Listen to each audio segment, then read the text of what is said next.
Despite the pain, despite the hurt, we have to close our eyes. I sat there and I prayed. I said, who do you think is hurting more? Sister Yuma or Brother Jerry's wife? And I contemplated that, and I contemplated, and I thought about it. I said, man, Lord. And he says, you are looking at this so wrong. So let me finish this, and then I'm going to go into my dream. So when the Syrians came down to him, Elisha prayed to the Lord, and he said, strike this people, I pray, with blindness. And he struck them with blindness according to the word of Elisha. So now he opens the spiritual eyes of his servant and closes the physical eyes of his enemy. Isn't that just how God works? He opens up your eyes and then he closes the eyes of your enemy. When the enemy can't see you, the enemy can't fight you. When the enemy can't see you, the enemy can't come against you. When the enemy can't see you, the enemy can't come against you. But it's so funny because he's closing the physical eyes of the enemy, and he also had to close the physical eyes of the servant so that the servant's spiritual eyes would be open. Now, if the enemy had opened their spiritual eyes, they would have realized they were on the wrong side.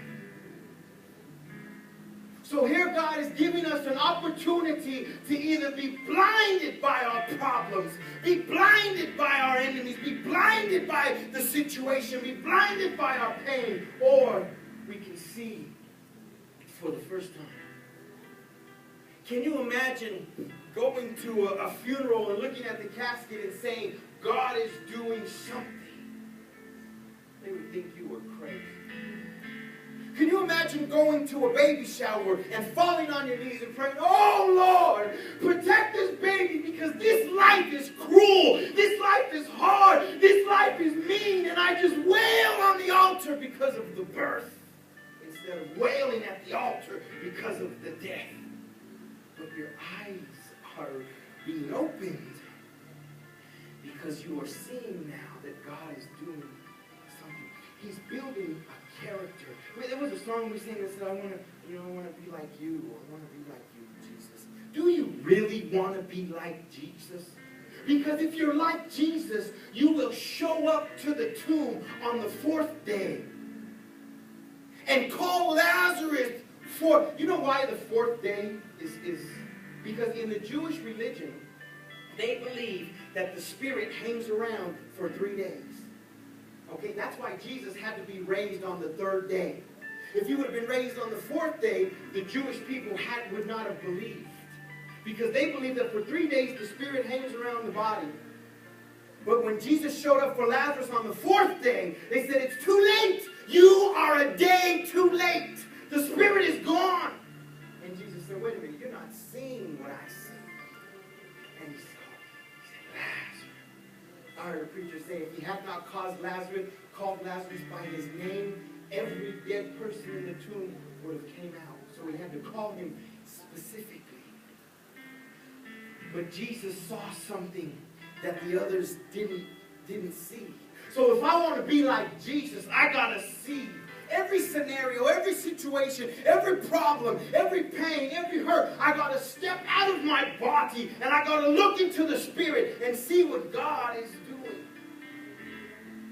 Every one of your stories is already in here. You're not the first to lose a son, a sister, a daughter, a mother, a father, a friend. You're not the first to be evicted. You're not the first to be homeless. You're not the first to be poor, to be starving, to be hungry, to be sick, to be hurting. It's already happened before. But God opened your spiritual eyes that you can see the end while you're in the middle. You can see the end while you're in the middle, that God is going to do something. You know what I noticed in the Bible? That God always shows up in the storm. He always shows up in the storm. I wonder then if we need the storm to see God. Do we need the storm to see God? Do we need the storm to see God? So if we're asking to see God, we are asking for a storm. See, I don't know. I don't know. But every time I've been closest to God is when I've been in jail. Or when I've been closest to God is when I've been hurting. When I've been closest to God is when I've been separated from my wife. When I've been closest to God is when I couldn't see my kids. When I was closest to God, I didn't know what tomorrow was going to bring. That's when I was closest to God. In the midst of the storm, when the rain fell, and the clouds came, and the seas roared. That's when I was closest to God. It says that on the mountain of transfiguration, the disciples saw Jesus, Elijah, and Moses. But they saw it with their spiritual eyes. Do you know Elijah's body never tasted death? He was carried away in a chariot of fire. Moses' body, when he passed away, the Bible says that a cloud came over Moses' body, and that the devil and the archangel fought over Moses' body, and God had to hide the body of Moses. And we don't know where he is. He was taken away. Some theologians believe the reason that God had to hide Moses' body because he was so influential. He was afraid that the devil would embody Moses and lead the children of Israel astray, because they would have followed Moses straight to hell. So he had to hide his body when the spirit. But if their bodies were never taken, they were transfigured to the mountain on that day, because they had to see it with their spiritual eyes. Because if Moses was thousands of years ago, Elijah was thousands of years ago, and yet they were transfigured on that mountain and they saw him. The Bible says, and I'll be quiet, I'm coming to an end. The Bible says that for some reason the disciples recognized that it was Moses. They never met him, but they recognized who they were. Can you imagine recognizing, oh my God, in the spirit? Recognizing that God is always with me. Recognizing that if the enemy is coming against me, it had to get God's approval first. And God will never give me more than I can handle. God will never put me in a situation He can't take me out of. God will never face me with the enemy I can't defeat. God will never put me in a war I can't win. But He will put me in the storm. The people and the champions we read in the Bible are the ones that saw God in the storm. When Peter walked on water, the storm came and Peter walked on water. The other disciples stayed on the boat. If God destroys the boat, you have to walk on water. You have to walk on water. Sometimes we won't move until we have to.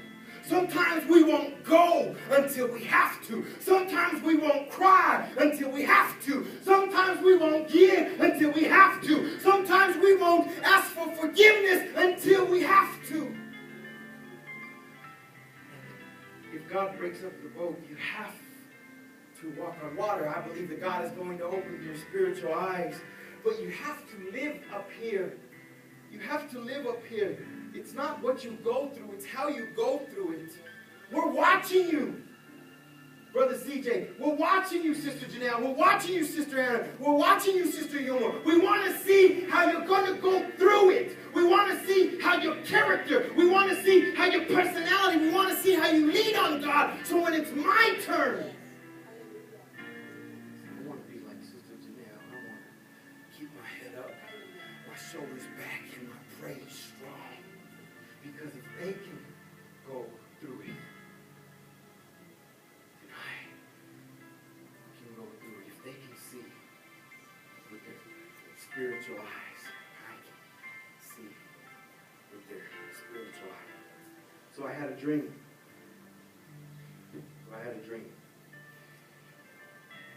had a dream that the water is coming. The water is coming.